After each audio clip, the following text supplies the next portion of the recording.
Hi guys, it's Darth Deuces, and today I'm going to be bringing you guys some Star Wars action figure reviews. I was looking through my collection. There's actually a few figures that I haven't reviewed yet. I looked through my videos, and as far as I can see, I haven't reviewed these guys yet. Or hopefully I haven't, or else I'm reviewing them again.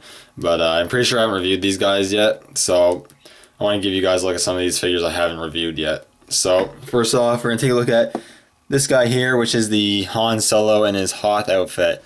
I originally got this in a 2008 Legacy Collection Battle Pack. I can't remember what it was called, but it was a Hoth Battle Pack. And it had him, Chewbacca, which I have already reviewed, and a few droids. It had K3PO, which I'm going to be giving you guys a look at next.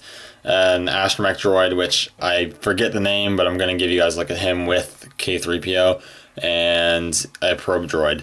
So this is pretty cool. He was also repacked singly as part of the Saga Legends in 2010, I think. So I'm going to treat it as the single carded release for this review, but I did get him in the battle pack. But as far as I know, those figures are exactly the same. So here he is in his Hoth outfit. He goes really nicely with the Vintage Collection Hoth Luke, or Black Series if you have that one. And it is a really nice figure. Not a whole lot to complain about, really. There's a few little things, not perfect, but he is pretty cool. So let's just take the camera here and we'll take a look at the head sculpt here. So here's the head sculpt. As you can see, he's got his face there, and then he has kind of his hat on in the hood. It's all one head sculpt piece. He's got the scarf there at the bottom. He's got the face right there, which I'll try to...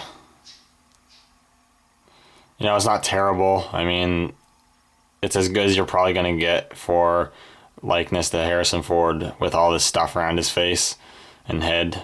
But it's not terrible. You have the hat there, you got the goggles there, which is really cool. You got some nice paint going on the fur of the coat. And you got some nice sculpting detail on the hood and all the jacket and clothes themselves, as you can see.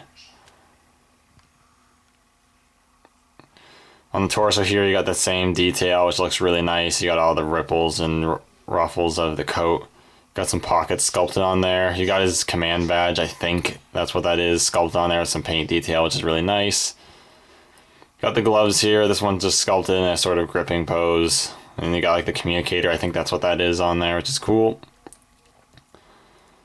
This is just normal glove hand, but this one has a finger sculpted pointing out. Got the belt here, which is nice and sculpted. You got the silver buckles and everything all painted on, which is really cool. Same thing here.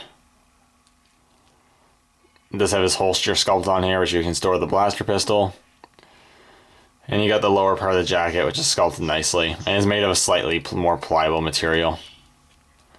Under here, you just kind of got the pants, which has some decent, but simple but decent sculpting work. You got some padding right here sculpted on. And then you got the boots sculpted, which are very similar to Luke's, and they look really cool. Overall, it's really a nicely sculpted figure. There's not really much to complain about in that front. You could complain the face isn't that great, but for what it is, it's really not that bad. With all the stuff going on, it really doesn't matter. In terms of articulation, he does have a ball jointed head, but because of all the stuff going on, you're really only going to get a swivel out of it. Not very much up and down movement. He has a pretty good ball hinge in the shoulders. He has a good ball hinge at the elbow. He has a swivel at the glove. He has a swivel at the waist, a swivel at the hips, but they're really hindered by the jacket. It doesn't allow for much more than kicking out that way and kicking back about like that, so that hinders it a bit. You have ball hinge knees, which move good, and you have ball hinge ankles, which move good. One thing to point out is all of the hinges are painted to match the clothes, so that's always really nice. They don't have mismatched hinges. And then in terms of accessories, he comes with quite a few, or at least a decent amount. As you can see, it does come with his pistol here, which is the same sculpt of pistol we've seen with plenty of Han Solo figures. You got the black there with the brown painted handle and the silver barrel, which is cool.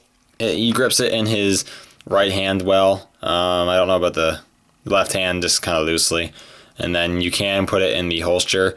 One thing I don't like is that the holster doesn't hold it securely at all. It just kind of sits in there.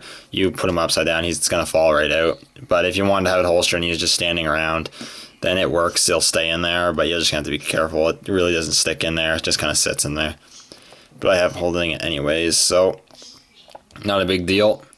He does have his macro binoculars. You can just pop off the head, take those off, and then there you go. Those come off like that. He can't really hold it because it's so big. His hands just aren't meant to hold it, really. I mean, yeah, it's just not meant to hold it.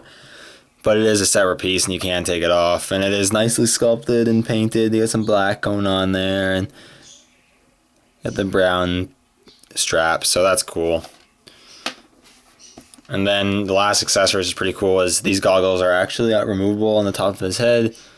And you can actually slot them in front of his eyes. So if you really didn't like that head sculpt there, then there you go. You have him with the goggles on, which is pretty cool that you get that option. And they did it without giving you an extra head sculpt, so that's pretty cool. And then that's all the accessories he comes with. This Saga Legends single card release may have came with extra weapons. I really don't know. I don't remember.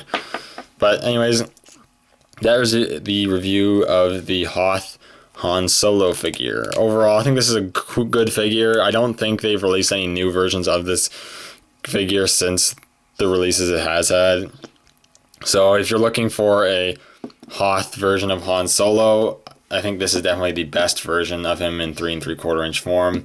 And I definitely recommend it if you're in the market for a Hoth Han Solo. Anyways, thank you guys for watching. May the Force be with you, and I'll see you all in the next review.